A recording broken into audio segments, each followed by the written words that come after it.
Good morning or good evening, everyone. Like I said in the post up there, that I'm just getting off of graveyard shift. I just got done taking a shower. I'm in my PJs, and I just wanted to share some of the things that I use to help me manage my circadian rhythm and why it's super important to me that I do that. Um, I've been working shift work for about 19 years, and I do a 12-hour shift, and we rotate days to nights every 2 weeks. And it's a 12-hour. We start, it's like 5 a.m. to 5 p.m. or 5 p.m. to 5 a.m. So I got home today at 5:30 a.m. and I took a shower, got ready for bed, and things like that. And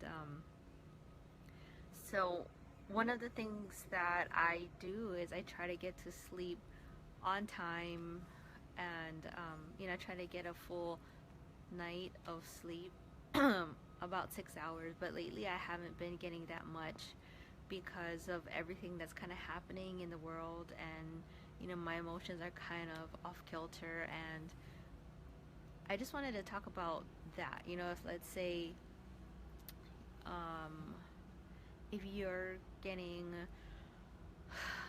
like kind of like an emotional insomnia because you're not able to sleep really well because of everything that's going on in the world and in your life and what have you. And sometimes you just have to do like an emotional detox. With too much crap coming in, it really kind of messes up things emotionally. And if it makes your brain go like 280, then it's if you're right. I don't know if you experience this, but I experience this a lot lately, in the last week or so, that my brain is kind of just thinking about everything, um, social media and stuff. But I've cleaned up my feed pretty well so that a lot of the posts that I'm seeing are posts that I actually want to see, and that's been really great. But the thing that gets to me is, thinking about my kids, thinking about the world, and what is the world gonna come to, you know, when all is said and done. And um, so, in order to combat, all of those thoughts and those moving pieces still moving around my brain, I I don't do it a lot, but I take melatonin so that it helps to um, produce a serotonin that I need to relax. And another thing that I do if I have a really, really hard time sleeping is I take magnesium oil. But, my gut is kind of in repair and then in disrepair because sometimes I eat gluten or dairy or things that throw me out of whack. And I can't really digest a lot of things. So, what I end up doing is I'll take magnesium oil, but I put it on the bottom of my feet. It's like a spray. And what magnesium helps with is um, it kind of restores the balance of magnesium and things in your body. And so I put magnesium on the bottom of my feet so that um, it helps me to relax and it helps me to go to sleep. I mean, I've tried so many things. I mean, I have powdered magnesium, I have powdered tryptophan, the thing in Turkey that makes you go to sleep, or like how we say in Hawaii, in Hawaii it's called the Kanak attack, or Polynesian paralysis, like when you eat too much food and you just want to go to sleep. So that's also another thing that I do is I make sure that I eat before I go to bed. And I just eat something small so that I don't wake up prematurely, like, oh, I wake up because I'm hungry, or also like waking up to pee. So I make sure that my bladder is pretty much empty so that it doesn't make me want to have to wake up and pee. Because for me, like when the sun is out, it really, really affects my melatonin and serotonin balance, and I have a hard time falling asleep if the sun is out. And I usually wear like shades or something to block out the light, but I thought it was kind of rude if I'd be talking with shades on. I don't know, just one of those things. Anyway, what else did I want to talk about? The melatonin is kicking in, so I usually take it about 1 to 2 hours before I actually go to bed, and it's really neat because even though I'm not like super tired, when I feel it kicking in, it's kind of like, oh, I feel like my body is getting tired. Anyhow, um,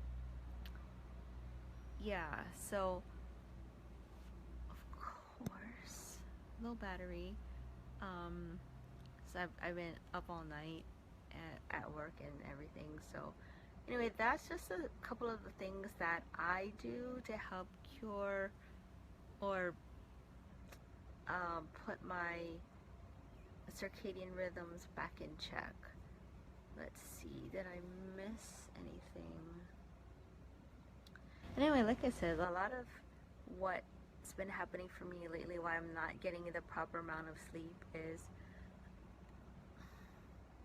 there's just something in my gut, in my belly, that I need to kind of start working on and start talking about, which is about emotional stability and like a spiritual alignment and things like that. And that's totally not health related, it's totally not business related, but I feel like that's what the world needs right now, is more love, more acceptance, more forgiveness.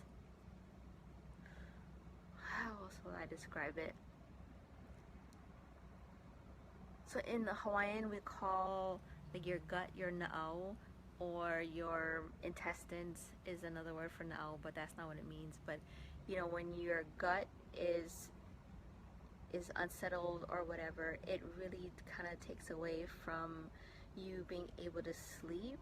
And I'm supposed to be going to sleep right now, but the racing thoughts and everything, emotionally not, I want to say not stable, but there's a lot of people in my world right now that are emotionally unstable, and it's been really bothering me. Like, I feel this really big burden to really help those people, and I've been working on some new things, kind of changing what I'm doing, and I'm working on some things with my team, putting some things together to help people who are really, really going through a bad time, and how to actually journal it out and write out your feelings, because when we keep them bottled up, it results in things like insomnia and gut imbalance and indigestion, all those things. The stress manifests physically when you're unable to deal with the emotional side. So just a heads up, I'm going to be talking a lot more about your emotions and how to kind of use them to your benefit. Just because something is weighing you down, like the Vegas shooting or the hurricanes and things happening in your world, it doesn't have to weigh you down so that you can't function. You can actually turn that pain into something beautiful and useful, because the pain will bring out something. It'll trigger you in a way that you probably wouldn't have gotten triggered without the pain. So not like, we always view pain as like this really bad thing, but most of the time pain is a catalyst. And like I tell my kids, they're like, oh, I want to be this when I grow up because I want to have lots of money. And I said, look at all the people who are super famous. I follow these guys called the Gold Cast. They feature a lot of like successful people and how they got there, and like keynote speeches or TEDx talks and things like that. And like Jim Carrey was featured, and he's been through some pain, and his pain was a catalyst for change. And I mean, big people like Oprah. Oops.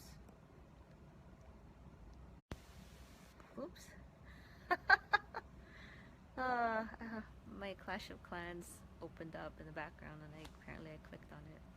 Anyhow, where was I going with all of that? Pain is a catalyst for change, and instead of stuffing it down, we should find a way to process it so that it doesn't manifest in other areas of our life, like physically. Later once when I'm not so tired, I'll talk about how stress can actually manifest physically in your body and things you have to look out for. Anyhow, melatonin is kicking in. Gotta blow dry this mane of mine, and I'll check you guys out later. Love you. Bye.